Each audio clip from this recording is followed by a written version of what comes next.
Hey, all you Minties, this is the Uncanny Omar from Near Mint Condition, and happy Monday.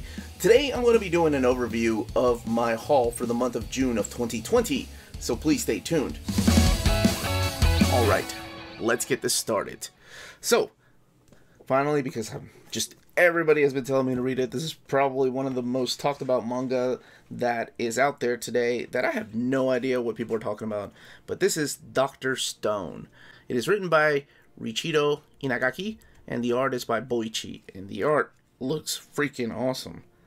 So I have not read this. I've heard so many of my subscribers talk about it, and I know for about a year now, a couple of y'all have been like, you read it yet? Have you read Dr. Stone? I haven't, and I still haven't, but at least, hey, I'm one step closer. I ended up getting the first 9 volumes of Dr. Stone, and now I'm sure Viz, who owns the rights to these, will probably announce some kind of box set or collector's edition hardcover. But man, you know what though? That art is gorgeous. I may end up getting the hardcover if they do that. But anyway, these are the first 9 volumes here. Next up, a huge shout out to Chris Zimmerman for sending me some art books. He knows I'm a fan of anime and video games, and he knows I'm a fan of art books, and my wife is gonna flip when she sees this. I just opened this up yesterday, and I don't own this. This is beautiful. Thank you so much, brother. He sent me this, and then these books over here. This is part of the art collection of Wolf's Rain, and I don't know if anybody has seen that, but it's a damn good anime, and I feel old because it still feels new to me. And I think the thing is probably about 20 years old or not, or probably more rather. But it's art books like this that I enjoy, and of course this. I have the smaller version of this, but this is Yoshiyuki Sadamoto's Der Monde, and oh, this is the artwork from Evangelion. So he's the one that did the manga. Him and Ano had difference of opinion in how the story should go. So the manga goes one way, and of course the anime goes another way. But this is absolutely gorgeous. If you don't have this, like I said, I have the original Japanese collection, or maybe this is hardcover. This is beautiful. Mine's actually a lot smaller. I've always loved this image. I remember seeing this image long before the I think we were on episode 7 or something here in America on VHS, 7 or 8. And I saw this image and I'm like, oh man, there are more pilots, yes! Little did I know, right? Postal. This is the series by Matt Hawkins and Brian Hill. And this is the complete collection. So, really quickly, because I've only read the first trade paperback, and I'm glad they announced this. It is a series about a town in Wyoming where a bunch of criminals made this town where no crime is committed. So a bunch of criminals live there, but the rule is no crime is supposed to be committed. And of course, there is a crime. Let's flip a little more through here. And it's up to our postman to solve it. And he is the son of the town's founder. And that's pretty much the story of issue 1. I haven't read past that. But this book is huge. It's a hardcover edition from Image and Top Cow Studios. But I remember reading the first trade paperback, and I don't know why I never went back to it, but I'm glad they released this. Here is a manga set that I picked up, again from my boy Chris Zimmerman. This is Dogs, Bullets, and Carnage. And I have no idea what it's about, but I always enjoyed looking at the artwork, looking at covers. I'd flip through it when I was at bookstores. Gosh, I haven't been in one of those in months, right? Freaking 2020. So I'm not even sure what it's about. Never read it. I don't even know if there's an anime available. There was a prelude, but the story and art is done by Shido Miwa. And there apparently is some explicit content in here, maybe for the violence. I'm not sure. But I got the first 8 volumes of this. Now, the point of these hauls sometimes is for me to remind myself I gotta make time to read this stuff. Otherwise, I'm just collecting dead trees, right? But there's nothing wrong with dead trees. Alright, we have Mage, and I had no idea this was even out. I like that more than I like the actual Matt Wagner art on the cover. This is Mage Volume 2. This is the Hero Defined. This is the hardcover edition. You saw that I ended up getting all 3 of the limited edition Mage, the Hero Discovered. This is the follow-up that happened, oh man, more than a decade later, finally collected. There is a third series, what was it called? The Hero Destroy, the Hero oh, I can't even remember what it's called. It's the Hero D something. But that's not available in hardcover yet. That's only available in trade paperback formats and, of course, original single issues. But this is Mage, the hero defined. So here's the single issues. All the covers from that.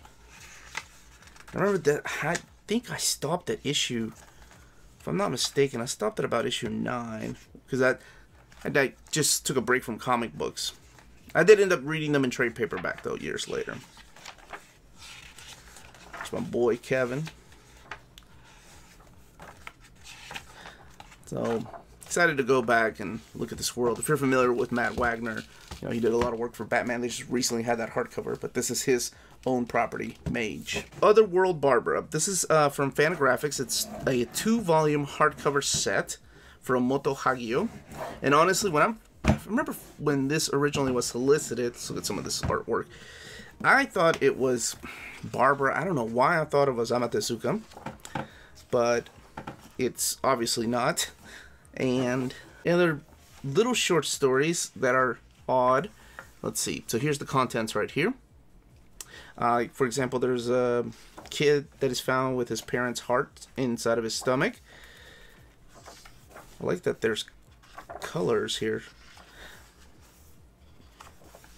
So it's like a science fiction thriller is what this book is. I've only read the first few chapters, so I don't know what the rest of the series is like. But they are beautiful hardcovers. Here, I'll show you what the backs look like. It reminds me of Angel's Egg. For anybody that saw that anime back in the day. But it's highly praised. So I went on that and the way that the covers look. I like the design of the book. Fantagraphics puts out some gorgeous books. Next up is Walter Simonson's Ragnarok. This is volume 2. Can't wait to read this. Love the first one so much. I immediately fell in love with that first issue. I was like, I'm going to get the trade paperback. And then they announced the hardcover. So I put it in my top 10 favorite IDW books. It was that good. It was, yeah, I described it. I don't want to give spoilers away, but I described it as reading his Marvel Thor without any kind of editorial influence. He's just doing his own thing. And it's freaking awesome. So here's some more of his gorgeous artwork. I believe there's a third hardcover. Wow. Simonson's still killing it. There's a third hardcover that comes out later this year. But of course that was postponed. But this second one, by the way, if you're still looking for it, it is running low in stock. I did notice that about it. If you're wanting to even get into these. Shatter Star. This is the series from Tim Seeley that came out right before... Oh, in Carlos Villa. Right before the House of X and Powers of X. And it's a series I don't see, like, ever getting into a hardcover or anything. So that's why I decided to get it. I thought it was a really fun series featuring the character. This is the second mini-series. We've had one before in the past. Was it written by Rob Liefeld? I know that it was Marat Michaels that came back and did the artwork for it. But Fabian Nicieza did the script. So, it's just, it kind of reminded me of Hawkeye. He moves into this apartment complex. That's what it kind of reminded me of, but that's Shatter Star. And I also ended up with Multiple Man. This, again, takes place during actually, this takes place before the Matthew Rosenberg X-Men series, the X-Men Disassembled. And it's just, it's ridiculous how Jamie Madrox just travels through time trying to find the evil Jamie Madrox, who's a good Jamie Madrox, and then there's a whole issue where Jamie Madrox becomes the Hulk, Deadpool. It's actually a really good book. I really enjoy this, and I don't know why I didn't get it when it came out in trade paperback format. So I also got the Charles Soule, and I guess who ended up finishing the run, the Matthew Rosenberg run, but this is Astonishing X-Men. This is the series that was coming out during the time that X-Men Gold, X-Men Blue was coming out. And it didn't get a lot of praise, even though it features the return of a big character in the X-Men's lives. And I don't want to spoil who that is. And it's got really good artwork, but I don't really hear a lot of people talk about it. And honestly, even the return of the character was kind of, maybe that's why people didn't talk about it. Here, let's flip through Volume 2 a little bit. But it does feature the team of Archangel and Old Man Logan, Gambit, Rogue, my boy Bishop, Psylocke, Quanon, and Phantom X, who plays a very big role in this. And then eventually, Matthew Rosenberg took over the run, and Greg Land joined him.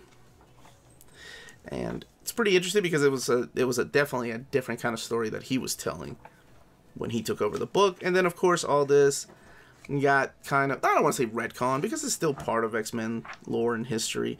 But then, yeah, Jonathan Hickman came in with House and Powers of X, and title got canceled. That wasn't the only Astonishing X-Men books I got. I also got the books that I was missing because I'm sure you all saw my video, or if you haven't, I did a video on why I upgrade or when I double dip and why I do it. And one of the reasons is I usually wait until there's an omnibus announced or an oversized hardcover, but nothing ever came out of the series by Warren Ellis, Marjorie Liu from X-Men as far as the Astonishing X-Men are concerned. They've only did the OHC of the North Star story, and then they did, of course, the omnibus of Joss Whedon's run. But the rest of the stuff was never collected in an oversized format. So I was like, I don't own it, and you know, eventually I'm going to have to do an X-Men reading order, and these do play a little bit of a part of the X-Men reading order. Well, that doesn't come until later this year, until I may or may not wait until that Uncanny Omnibus Volume 4 comes out before I do an updated X-Men reading order. But yes, this is the only one that is oversized hardcover, if you can tell. The rest of them are either standard size hardcovers or just trade paperbacks, which are the same size as those standard size hardcovers. So I hate that. I hate that. That's the only thing I'm really OCD about on my shelves. That's why I keep my epics away from my OHCs and Omnis, because I don't like a big book that I'm reading that's right in between two other little smaller books. So I don't care about spines, I don't care about logos, I don't care about numbering or titles if they're off a little bit. What I don't like is the size of books, like when they have to be, to me, the same size on a shelf. That's my only OCD. My Superman is probably one of the biggest sinners, Superman and Batman, because for some reason DC thinks that we want oversized little 5-issue stories and then trade paperbacks of everything else. But yeah, Marvel has done it too, such as the case of this North Star book. And I'm surprised. I'm really surprised we didn't get an oversized hardcover of a lot of these stories. I went through that. But yeah, even when I was like, who is going to follow up Joss Whedon on this book? And it was Warren Ellis with Simone Bianchi on artwork. With they did Ghost Box together. Now he stayed on the book for about 12 issues or so. But just look at that art, man. Can you imagine that in omnibus format? It would look great. But yes, I ended up getting. Oh, I forgot about this. Was a miniseries. This wasn't. But look at that freaking cover, man. It's Carrie Andrews, who can morph his own style to change it into whatever suits the book.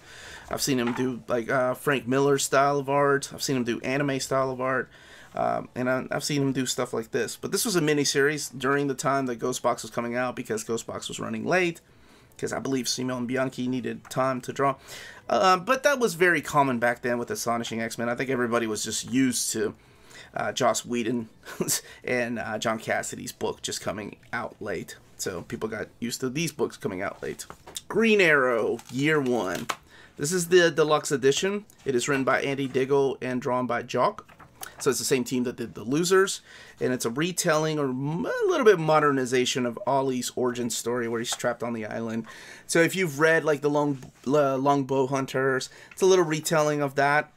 But it's got beautiful artwork, and this is the Deluxe Edition. It does come with a dust jacket. And underneath it is that piece of art. And yeah, it's a... Yeah, to me, I thought it was a really fun book, and even though it retcons some stuff that I love, I really like the writing, and I really like the story. I don't know if you all have read it or not, but I think it's a great kind of retelling of his origin. I've done an overview of My Lady Killer, and if you haven't gone out and purchased it, why not? This book is freaking awesome.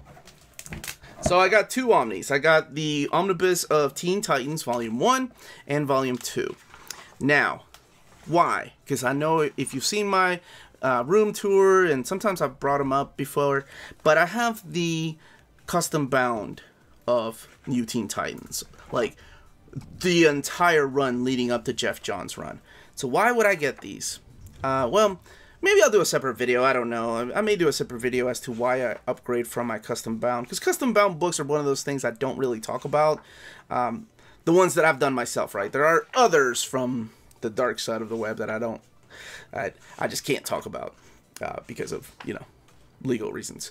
I don't have lawyer Dan with me at all times. But anyway, those custom bound books that are ones that I had. Kirk did them. Yeah, I bought them from Kirk Kiefer. He was the one that used to design them. Man, he was doing that long before he moved to Japan, and I missed the guy. He used to live like about an hour from me. And go to his house and just admire his library of custom books. But anyway, DC, you know, we had these released originally, and then DC just messed up with that volume 3. So I've already had these, right?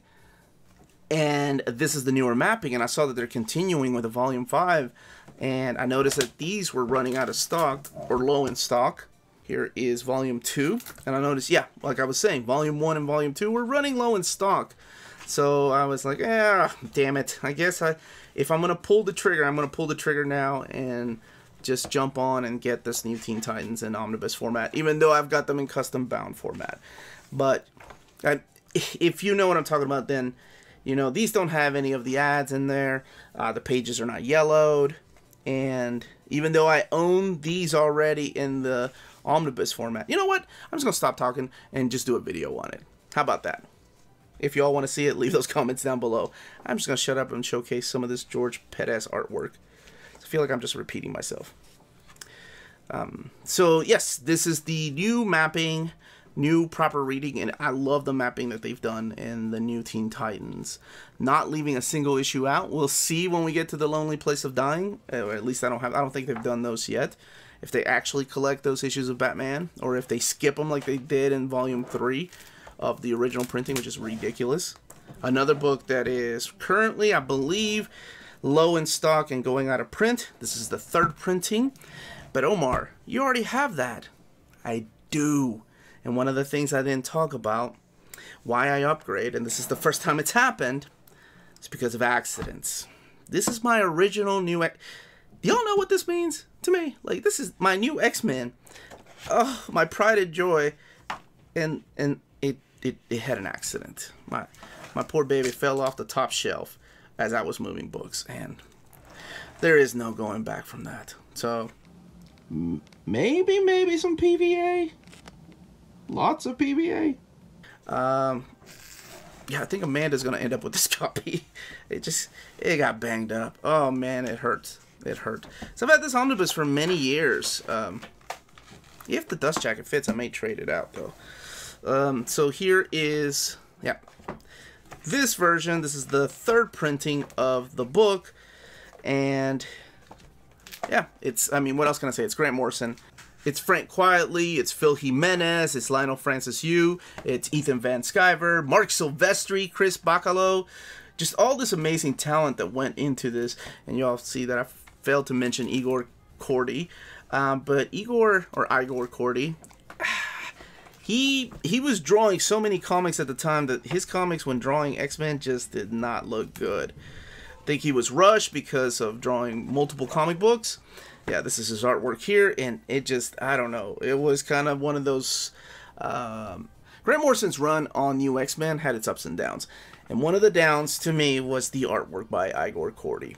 I mean, I'm not saying... I think when he focused, like when he was only drawing 1 book a month, like the case of Cable when it became Soldier X, I think he was, you know, good at that. But when he was drawing multiple issues a month... it just did not work well. And then he took over Extreme X-Men. So he was drawing, like, I think three comics a month. And that was one of the biggest problems I've had with his artwork. We had a good long run. But it's time to donate your broken ass to somebody else. And remember, some of these books are still available from our sponsor, cheapgraphicnovels.com. your online home for brand new graphic novels and collected editions up to 50% off the cover price. Cheap Graphic Novels prides itself on packaging your books so they arrive safely and in excellent condition, as well as prompt and helpful service. And check out their bargain bin for even greater deals up to 90% off cover price. And for you Minties, Cheap Graphic Novels is running a special promotion. If you're a first-time customer, let them know you were referred by Near Mint Condition at the checkout, and you'll receive a credit for free shipping on your next order. Now, this is only for US customers. Cheap Graphic Novels, your source for the hottest books with the kind of deep discounts, quality shipping, and customer service that will keep you coming back for more. And that was my haul for June of 2020. I'd love to know what you got in the comments down below, what you're looking forward to in July, what you've read. And I may do a video, like I mentioned, comparing those new Teen Titan Omnis to my custom bound that I have. So just let me know that in the comments down below. Again, this was the Uncanny Omar. Please don't forget to hit that like, subscribe button. We can be found on Patreon and Redbubble. It's a great way to support the channel, and all of that information is in the description down below. More importantly, please everybody stay healthy, stay safe out there, and much love to all of you.